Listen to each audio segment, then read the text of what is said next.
blackmailing you, pressuring you to commit to the school. Unprofessional practices, recruiters acting more like salespeople than advisors, or using misleading comparisons to other schools. But you always want to double check the accreditation with the Department of Education database. So there's a database where you can check the accreditation from a school because this was something that was also happening.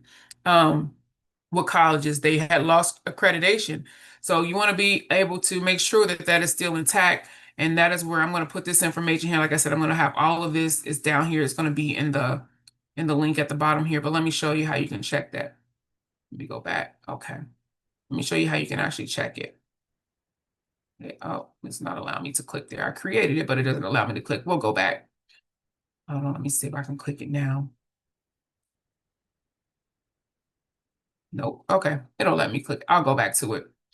I also created some questions for you to be able to ask. So you want to be able to ask these questions. What is their acceptance rate? How many students graduate on time? Financial aid and tuition? What percentage of students graduate with federal loans, private loans, or no debt at all? Extremely important. I want to know, especially if you have a financial aid advisor that is not, telling you about all of the different availabilities for loans and things like that. You want to be able to ask those questions. Also, who is their accrediting agency? And I'm going to put all the links in here for you to be able to find this. But one of the things, especially with being someone who applied for borrowers defense, is that trying to find information that was told to you when these promises are made to you is that you don't have anything in writing. So if you have a school that is making promises or a recruiter who is telling you things that the school offers for you to enroll, then ask for those things in writing because they may say one thing to you and it's over the phone or sometimes even in person. But if you don't have it in writing from this individual, then at the end of the day, it could mean nothing or very hard to prove. And that's what we're seeing today with borrowers who have put in their borrowers defense applications is they don't have any evidence of what was told to them. I mean, because at the time, you think about if you are dealing with someone who is trying to scam you, a lot of people you don't know until you know. And this is what has happened with a lot of schools and a lot of recruitment is that, these recruiters have said misleading things and they know that they're not telling the truth. They flat out told lies. But, the person that's trying to enroll has no idea until things happen. Okay. But these are the resources where you'll be able to see all of the information. And like I said, the one that I wasn't able to click on earlier is right here, but we're going to go to the college scorecard. And that way you're able to see all of the information about the college. So you enter the name of the college there and hit search. So we'll just do one here. We'll do Florida State. Okay, we'll just click Florida State University, hit search. And then it's going to give you all the information that you need. So anything that you want to know about the school, it's got more filters and everything like that. So you want to go and click around there. Next thing would be, all right, let's go here. Because you want to know everything about the school. If they're giving you information, they're telling you statistics and graduation rates, you want to be able to verify that. Okay.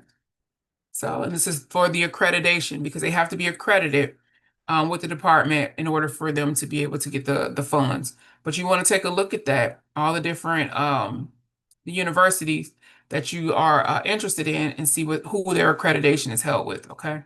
So let's see. And it tells you who their accreditor is. You want to make sure that this is still up to date. You see the next review 2034. We want to make sure all of that information is current. Okay. All right, let's go here. Education statistics.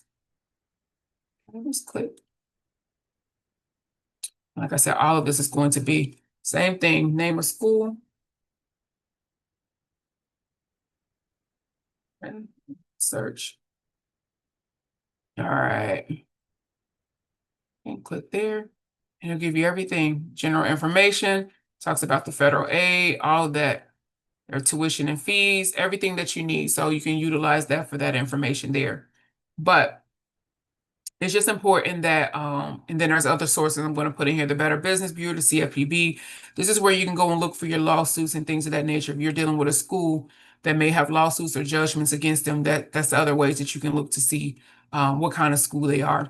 Also, there's a whole lot of different type of resources as far as Reddit. Reddit is a real big one. LinkedIn, you can go look up advisors. If there's a professor, you can go look at their LinkedIn. All of these things that you can take a look at, just so that way you'll have some information, more information before you make the decision. And if it's a school that is really about business and they, aren't trying to take advantage of you, they'll give you time to do that. You'll be able to have all these questions that you need answered. Any questions that you have, answer and give you that time to be able to enroll. Okay. But we just want to make sure that we are doing these things prior to enrolling so that later on we're not trying to build a case, and that's what's happening or what has happened, unfortunately, to a lot of student loan borrowers. And remember, when it comes to student loans, these things are with you until death, until they're paid off or you get forgiveness in some way, shape, form, or fashion. But these are just some ways that I was just looking at, to assist in other ways borrowers can, start to find information. So that way you're not trying to get information after you're already, indebted to the Department of Education and things of that nature. So that way you just are starting things ahead of time. Even if you're in school currently, and you come across this video and, you want to do some investigation work, maybe there's some things you didn't act, but you're already, in school, you may not, you can still ask questions or start to look into things or at least start holding on to documents in case you need to, potentially file a claim or anything like that later on. But I hope that this helps. Like I said, the link to the guide will be down in the comment section here of the video. You'll be able to get a copy of that, and I'll have all the links in there. So that way you can go to all these different sources to find information that you need. All right, good luck, y'all.